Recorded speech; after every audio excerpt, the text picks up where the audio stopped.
Good morning class 6. Today I am here to tell you about first chapter, that is categories of computer and computer language. Here you can see two topics are there, categories of computer and computer languages.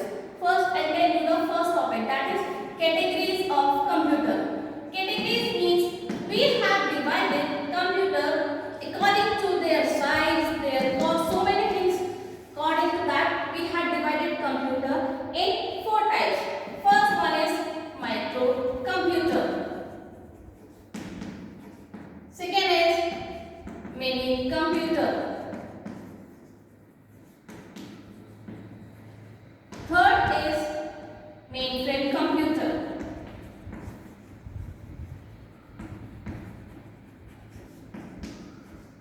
And the last is supercomputer.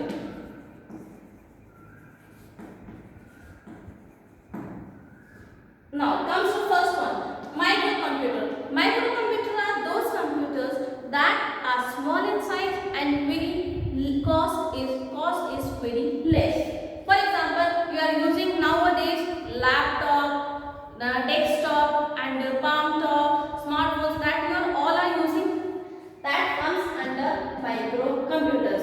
They are basically used for they are basically made for the individuals. That's why they are also known as PCs. PCs means personal computer. Personal computer means they are basically made for the individual. Okay. Now comes to mini computer. If we talk about mini computer, these computers, if we compare with the microcomputers according to their whatever say price or size, these are more expensive and size is big as compared to microcomputer. Now microcomputer afford 4 to 200 people simultaneously. They are bigger in size. If we talk about size now, so it's related to a refrigerator. It's similar to a refrigerator. The size of microcomputers, mini computers is similar to a refrigerator. Now you can imagine a laptop, the size of a laptop and the size of a refrigerator. Here we have so much difference now. That's why these are more expensive than microcomputers. Now what will happen here? They also find some drawback here. Then what's the need? Then they also find one more, that is mainframe computer. These are used for personal individual purpose. This one is used for the small organization like in banks and schools we can use. But here, for example, if we have so many big organizations, then what is the where we use? We don't have these two types of computers. We can't use in this one. Then what will happen? They introduce one more, that is mainframe computer. Then in this what will happen? They can even a single computer, more than 100 users can use simultaneously. Okay. What will happen here? Here sizes, they think his size is little bit small, so they introduce one more mainframe computer that is more expensive. Speed is very high. If speed is very high and the size is also big, then what will happen? Prices also reduce, prices also increase. Then what will happen here? They think now this one is also not useful for us. For example, this one is used in a big organization, in schools, banks. This one we can use. But what will happen? They think what is the use of if we have so many big organizations, then what will we use? Then they introduce a supercomputer. As its name explains, super. Speed is too powerful, plus too expensive. That's why this supercomputer is used for the satellite control and like weather forecasting. We can use it supercomputer. Okay. Now categories of computer I had explained. Now the second one is computer language. What do you mean by language? Language means how we can express our views and feelings to others. How we can share our views and feelings to others so that the next person will be able to understand our feelings. For that, what will happen? Computer language is divided into four parts.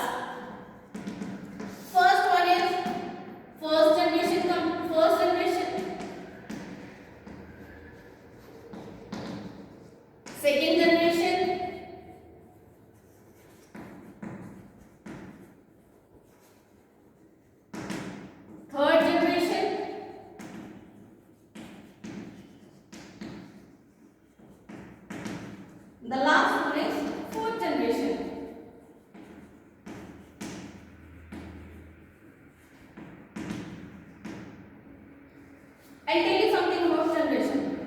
Generation means like your father, before that father your grandfather was there. Grandfather is your first generation. Then your father is your second generation and you is third generation. Here also we have so many generations, first, second, third and fourth. Now in first generation what will happen here? First generation they machine, we can say one more name here also, machine language. In this what will happen?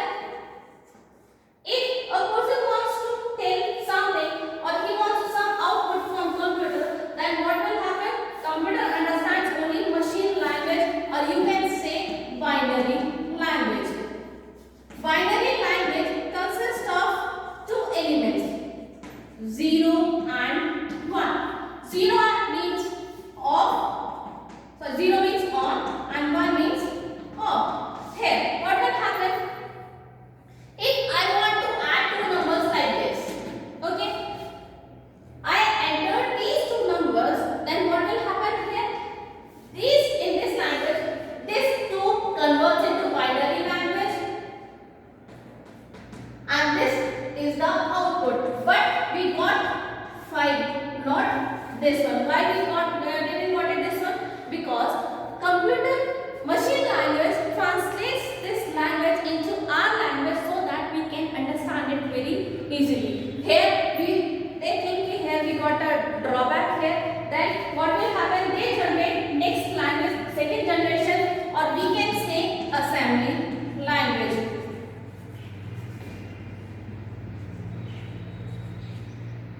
Assembly language, here they think if we need only two, if we need like mathematical operations, we can do it here only. But if you want to enter if you want to write in paragraph, if you want to write something in English language, then what will happen?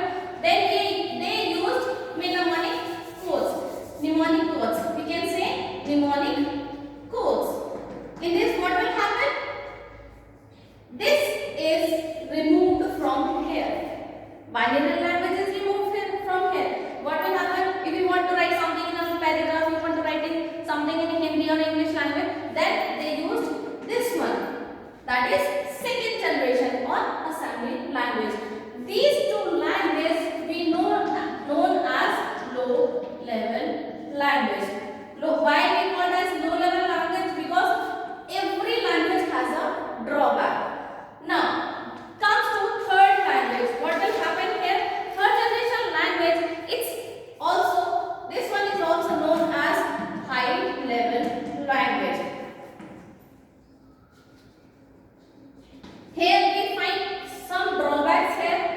Then they introduced one more language, that is third generation of high level language. In this, what will happen? This is simple and user friendly language and language that is machine dependent. Here it is totally depends on the machine. Now third one is fourth generation language. This one. Here what will happen? You find some drawbacks here, like you cannot write in Hindi. Here you cannot afford so many things. So all drawbacks come from these three languages covered up in this language. Fourth generation language that we are using generally nowadays. We are using fourth generation. We can write in Hindi, we can write in so many languages, we can write it here. This comes under computer languages. Now, the last topic in this chapter is language processor.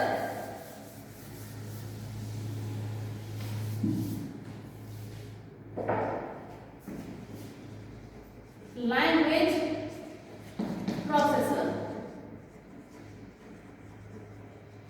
Language processor, I'll tell you one example.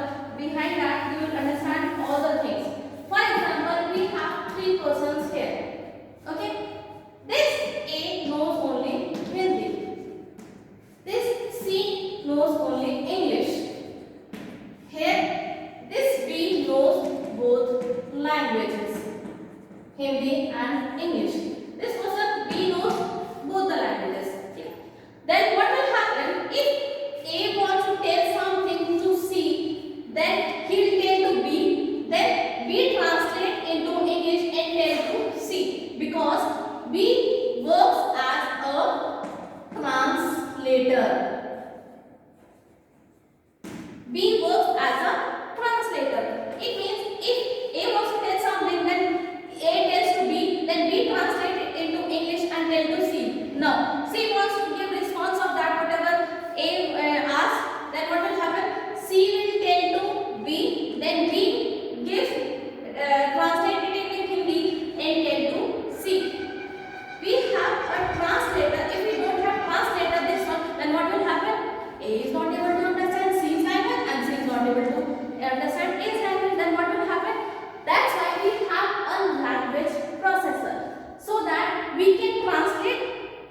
Now, assembler works as it translates an assembly language into machine language. See here, assembler we have now.